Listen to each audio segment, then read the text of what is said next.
안녕하세요. 왜 이렇게 연상의 남자를 만나게 된 건지 그때는 어린 마음의 남들보다 여유가 있어 보이는 남편의 모습에 반해서 결혼을 결심했는데 결혼하고 나니 후회가 되는 부분이 더 많습니다. 그나마 연애할 때는 남편도 한참 때라서 괜찮았는데 결혼 후부터는 영 아니었어요. 더군다나 결혼하면서 남편의 권유로 저는 회사까지 그만두게 되면서 솔직히 집안일을 하고 나면 딱히 할 게 없어서 체력적으로 힘이 남아 돌았는데 영업맨인 남편은 퇴근하고 나면 많이 힘들어했어요.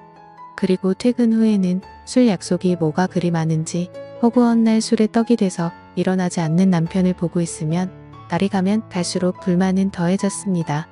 그나마 자녀 계획 때문에 결혼 2년 차까지는 남편과 저는 애를 많이 썼습니다. 하지만 아무 소식도 없어서 찾아간 병원에서 남편이 씨 없는 수박이라는 걸 알게 되어버렸고 그날 이후로는 그나마 주기적으로 하던 노력도 없어지고 말았죠. 남편은 아무런 생각이 없는 건지 제가 먼저 어떻게 해보려고 하면 가족끼리는 그런 거 하는 거 아니라면서 은근슬쩍 방으로 들어가고는 하더라고요. 아이도 못 가지는 상황까지 되고 나서 생각이 많아졌습니다. 정말 이럴 거면 회사는 왜 그만뒀는지 그리고 이렇게 나이 많고 체력도 좋지 않은 남자랑은 왜 결혼을 한 건지 후회가 되었어요. 사실 저는 회사 일을 정말 좋아했거든요. 결혼 전부터 남편이 결혼하고 나서는 여자는 집안 살림하면서 애를 키워야 한다는 말에 가스라이팅을 당해서 저도 모르게 회사를 그만두기는 했지만 저는 나름 제가 다니던 회사에 애착도 많이 있었습니다. 중소기업이긴 했지만 회사에서 남직원들보다 훨씬 더 일을 척척 잘해내는 제 모습이 너무 좋았고 여자라고 승진을 시켜주지는 않았지만 제게 기대를 걸어주는 사람들이 많았거든요. 심지어 부장님이나 부사장님까지도 저를 좋게 봐주셔서 저한테 이런저런 남자들을 소개를 시켜주거나 그런 일도 종종 있고는 했어요. 당시에는 남편과 연애를 하고 있었음에도 저는 그런 소개 자리를 거절하지는 않았습니다. 더욱더 안타까운 건 남편보다 조건이 좋은 남자들도 많았지만 그 당시에는 남편보다 저를 만족시켜주는 사람은 없었거든요. 그랬던 남자가 지금에 와서는 왜 저 모양 저 꼴이 된 건지 정말 밤마다 짜증이 납니다. 이혼 사유가 될 수 있다는 말이 거짓말이거나 지어낸 건지 알았는데 그게 아닌 것 같아요. 진짜 미리 알 수만 있었더라면 현재의 남편을 고르지 않고 다른 사람을 고르고 싶다는 생각뿐입니다. 그래도 남편은 저한테 상냥했어요. 8살 연하의 와이프라 그런지 저를 공주대하듯 대해줬고 자기 때문에 직장까지 그만둔 저에게 물심양면으로 지원을 해줬습니다.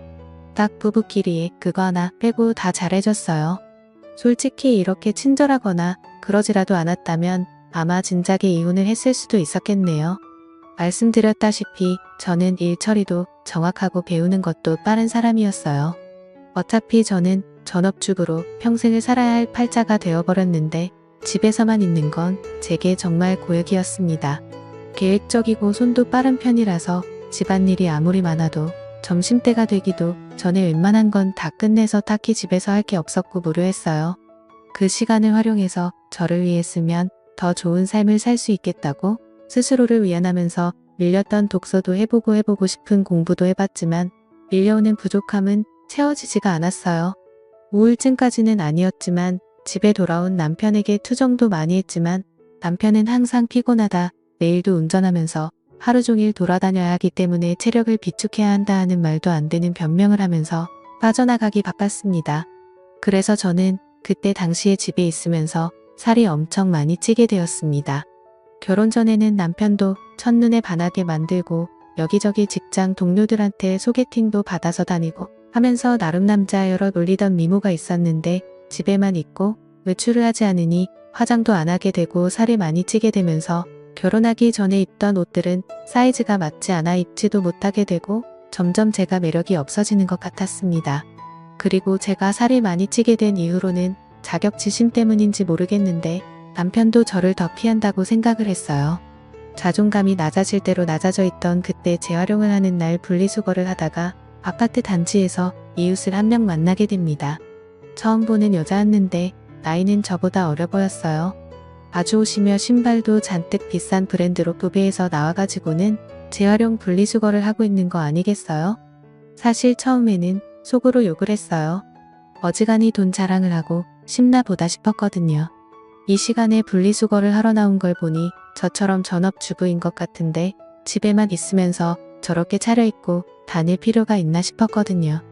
저랑 거의 똑같은 타이밍에 나왔는데도 불구하고 경비 아저씨가 저는 본체 만체도 안 하고 그 여자만 도와주는 것도 굉장히 기분이 나빴습니다. 아마 낮아진 제 자존감 때문이겠지요. 그런데 그때쯤부터 느낀 건데 분리수거를 하는 날마다 저랑 같은 시간에 나오는 것 아니겠어요? 그런데 나올 때마다 입고 있는 옷이며 신발이면 매번 다른 걸 입고 나오는 겁니다. 아무튼 그때부터 저는 그 여자와 안면을 트게 되었고 그냥 인사 정도만 나누는 사이가 되었어요. 하루는 집 근처에 있는 마트에서 장을 보고 나오는 길이었습니다. 장바구니가 3개가 꽉 찰 정도로 장을 많이 본 날이었어요.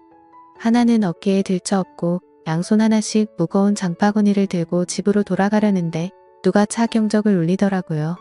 그래서 길을 비켜줬는데도 계속 빵빵거리길래 뒤돌아보니 그 여자가 딱 보기에도 비싸 보이는 외제차를 끌고 창문을 내린 뒤에 저를 부르는 겁니다. 집에 가는 길이냐고 물어보면서 자기도 집에 가고 있으니 태워주겠다고요. 솔직히 조금 자존심이 상했습니다. 차 안에 탔는데 그 여자와 제가 비교가 많이 되었거든요. 삐까 번쩍한 외제차에 그 외제차만큼 고급져 보이는 명품들 풀 메이크업을 하고 머리까지 윤기가 철철 흐르더군요. 그에 비해 저는 그냥 누가 봐도 동네 아줌마 같아 보이는 평범한 복장에 슬리퍼를 신고 있었고 머리는 그냥 관리하기 편하게 적당히 촌스러운 파마를 하고 있었으니 말이죠. 괜히 차를 얻어 탔나 싶었습니다. 그리고 저는 제가 솔직히 그 여자가 그렇게 자기의 재력과 아름다움을 뽐내면서 자존감을 채우는데 이용된 희생양이라고 생각했어요. 정말 짧은 시간이었는데 오만 가지 생각이 다 들더라고요. 나도 저렇게 예쁘고 꾸미고 있었더라면 남편이 나를 피하게 되지 않지 않았을까 하는 생각도 들고 눈물이 막 나기 시작해서 그 자리에서 울어버리고 말았습니다. 제가 막 우니까 그 여자도 당황을 하더군요. 왜 우냐고 하면서 저를 달래줬어요. 허세와 허용이 가득하고 자기의 만족을 위해 남을 절망시키는 아주 나쁜 여자라고 생각했는데 제가 엄청 오해를 했습니다. 그 여자는 저를 진심으로 위로를 해줬어요. 그러면서 하는 말이 분리수거할 때 몇 번 마주치면서 언니하고 친해지고 싶었다고 하더라고요. 아파트 단지에 자기랑 잘 맞을 것 같은 여자가 한 명도 없는데 딱 언니만큼은 처음 느낌부터 뭐가 팍팍하고 왔다고 하면서 말입니다. 그래서 제가 당신같이 젊고 예쁘고 능력 있어 보이는 아가씨가 나랑 친해져서는 어디에 쓰겠냐고 거짓말하지 말라고 했습니다. 그랬더니 그녀가 하는 말이 언니가 꾸미지를 않아서 그렇지 자기가 봤을 때는 언니가 자기보다 훨씬 예쁠 거라고 하면서 저를 추켜 세워주더군요. 그 여자가 하는 말이 100% 진심이라고 생각하지는 않았지만 또 위로를 받고 나니 기분이 썩 나쁘지가 않았네요. 그때부터 이 여자하고는 친하게 지냈습니다. 이 여자도 제가 예상한 대로 전업주부의 삶을 살고 있었고 매일같이 집에서만 보내는 게 무료한데 자기 남편이 워낙에 의심이 많아서 자기가 혼자 다니는 걸 원하지 않아 했다고 하네요. 그래서 그 여자는 그 여자 나름대로 같은 아파트에 사는 이웃 중에 자기와 잘 맞을 것 같은 사람을 찾아다녔던 겁니다. 그리고 그 여자는 저를 발견한 거고요. 안목이 있는 여자라는 생각이 들었어요. 제가 그 당시에 꾸미는 것도 포기하고 살도 많이 쪄 있는 상황이었지만 왕년에는 엄청 잘 나갔었다는 거를 본능적으로 눈치를 채고 있었던 거잖아요. 아무튼 제 인생은 그 여자를 만나면서 급박하게 변하게 되었습니다. 그 여자를 따라다니면서 동네에 있는 헬스장도 다니고 요가도 배우고 관리도 받으며 잃어버린 저의 미모를 다시 되찾기 시작했어요. 적당히 관리하기 편한 꼽을 머리도 그만두고 미용실에 가서 관리도 받아보고 옷도 후줄근해져서 목이 늘어난 티셔츠는 다 가져다 버리고 그 여자만큼 비싼 브랜드 옷을 사지는 못했지만 적당히 괜찮은 옷들로 제 옷장을 다시 채워나갔습니다. 그리고 제가 관리를 받으며 살이 빠지기 시작한 그때 드디어 각방을 쓰던 남편도 혼자 자니까 너무 춥다며 방으로 돌아왔습니다. 남편이 다시 저를 여자로 봐주면 기쁠 거라고 생각했는데 하나도 기쁘지가 않았습니다. 느릿느릿한 거북이인 저와 결승점까지 전력 질주를 하는 토끼 같은 남편이었거든요. 동화 속 토끼는 결승점에 다다르기 전에 잠깐 쉬었다라도 가지. 결승점까지 혼자 전력 질주를 해버리니 느릿느릿한 거북이는 결승점까지 한참 남았는데도 그 차이가 너무 커져버리니 혼자 꾸역꾸역 끝까지 가는 것보다 그냥 경기를 포기하게 되더라고요. 그날 이후로 제 옆으로 돌아오려는 남편이 정말 꼴보기가 싫었어요. 그래서 코를 고는 소리가 너무 시끄러워서 잠을 못 자겠다고 다시 혼자 쓰던 방으로 돌려보내버렸습니다. 그 이야기를 같이 다니게 된 그 여자에게 했더니 100번 1000번 잘한 거라고 하면서 언니가 빨리 자존감을 찾은 것 같아 다행이라며 제 편을 들어줬습니다. 그리고 제가 완전히 다이어트에 성공해서 결혼 전에 미모까지는 아니지만 아름다움을 다시 손에 넣었을 때는 그 여자가 저를 여기저기 끌고 다니면서 완전 새로운 세상을 보여줬어요. 30대 초반과 중반의 여자였고 결혼한 사람들이었지만 세상은 정말 넓고 저희를 찾아주는 곳은 엄청나게 많더라고요. 골프도 치러 다니고 어디 공기 좋은 곳에서 외식을 하러 다니고 했습니다.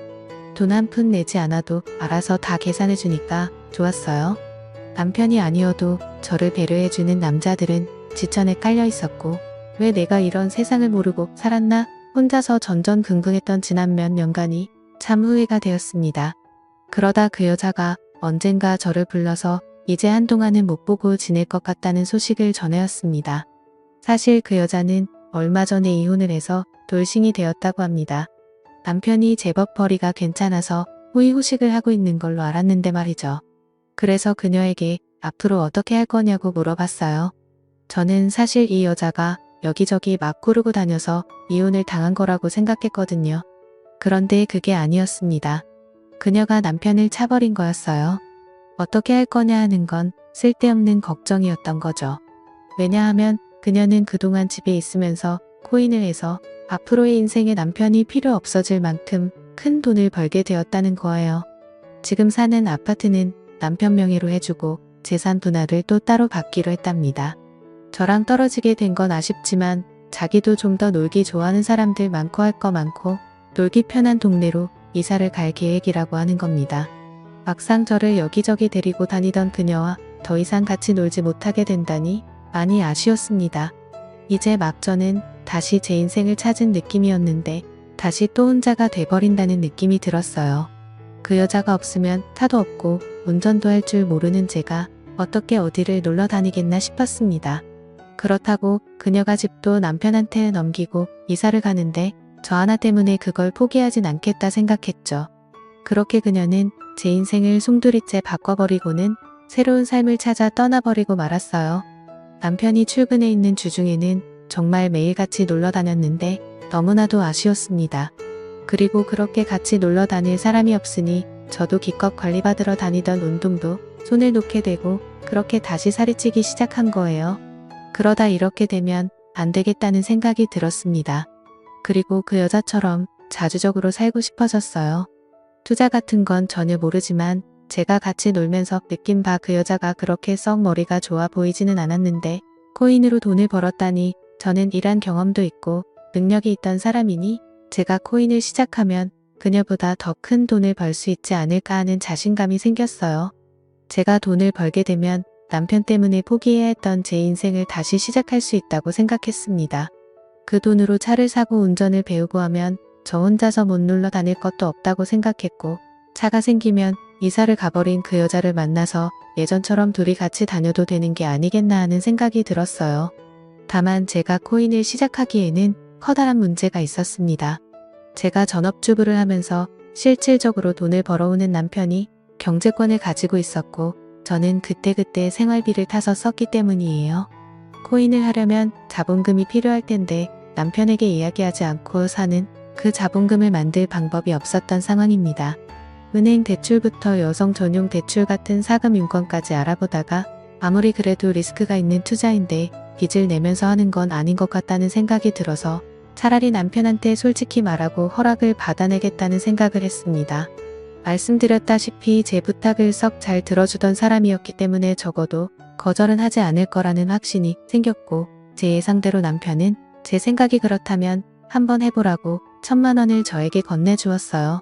그리고 그날은 웬일로 자기가 코를 안 골 테니 같은 방에서 자도 되냐고 하기에 그렇게 하라고 했습니다. 내 털끝 하나 건드리지 않는 조건을 걸었더니 심통이 나서 그냥 혼자 자겠다고 방으로 가더군요. 인터넷으로 여러 사람들이 어디에 투자했네 하는 정보들을 모아가지고 시작을 하게 되었는데 남편이 저에게 준 1,000만 원이 일주일도 되지 않는 사이에 100만 원도 남지 않게 되었습니다. 처음이라 제가 실수를 했고 그만큼 돈을 잃고 나니 그 바닥이 어떻게 돌아가는지 한눈에 알겠더라고요.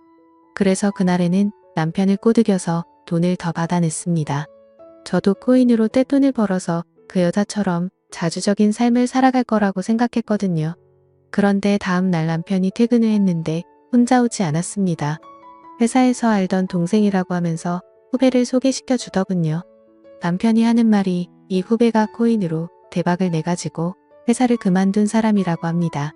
원래는 지금도 돈 굴리느라 바빠서 오지도 못할 사람인데 남편이 저를 위해서 특별히 부탁을 해서 데려왔다고 하더라고요. 어떻게 투자를 하고 치고 빠지는지 저에게 가르침을 주려고 말이죠. 제가 그런 거 필요 없다고 나 혼자서도 알아서 잘할 수 있다고 했더니 남편은 그래도 일주일 전에 준 1,000만 원을 다 날려먹지 않았냐고 하면서 아픈 곳을 찌르더라고요. 앞으로 벌 돈이 얼마인데 그 정도는 내 경험비로 들어갔다 치면 되는 거 아니냐고 했더니 그 후배라는 사람이 그렇게 이쪽 길을 쉽게 봤다가 거지가 되는 거 순식간이라고 하면서 자기도 확신이 있는 게 아니기 때문에 투자 종목을 알려줄 수는 없지만 그래도 도움은 될 테니 한번 자기 이야기를 드러나 보라는 거예요. 내가 알아서 한다는데 왜 자꾸 그러냐면서 성질을 부리니 그러면 남편이 데려온 후배가 하는 말이 그러면 어떤 방식으로 제가 투자를 하고 있는지 자기가 지켜만 보겠다며 1시간 동안 제가 하고 싶은 대로 돈을 굴려보랍니다. 그래서 제가 1시간 동안 20% 이상의 수익을 내면 자기 도움 없이도 잘할 수 있는 사람이라고 생각하고 감나라 배나라 하지 않겠다고 그냥 돌아가겠다고 하는 겁니다. 그래프를 분 단위로 쪼개서 분석을 하며 저도 제 나름대로 이것저것에 분산해 가면서 투자를 했어요. 20분도 안 돼서 제가 투자한 것들이 올라가기 시작했습니다. 20%가 아니라 40%에 가까운 수익률을 내기 시작했습니다. 제가 이렇게 잘하는데 남의 도움이 뭐가 필요하겠냐고 돈 버는 거 보이지 않냐고 하고 그 사람한테 이만 돌아가라고 했어요.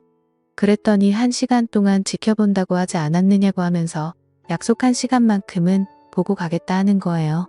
그러고는 하는 말이 자기였으면 그만 돈을 빼겠다고 하는 겁니다. 돈을 잘 벌었다더니 번 사람 맞냐고 물 들어올 땐 노를 저어야 하지 않겠냐고 저는 순식간에 불어난 돈으로 다시 또 다른 곳에 투자를 하며 치고 빠지기를 시작했어요. 오르락 내리락 했지만 처음에는 나름 수익률을 내고 있는 것 같았습니다. 그런데 1시간이 다 되었을 때는 제가 투자한 것들이 내려가기 시작하면서 그렇게 30분을 더 돈을 굴려봤는데 남편이 새로 건네준 또 다른 1,000만 원이 결국엔 또다시 반토막이 나버려서 100만 원도 남지 않게 돼버렸어요. 남편 후배가 말하기를 저한테 가르쳐줄 건 코인으로 돈을 버는 방법이 아니라 투자 같은 건 영 소질이 없어 보이니 그만두게 하는 것이 제일 좋겠다고 하는 겁니다.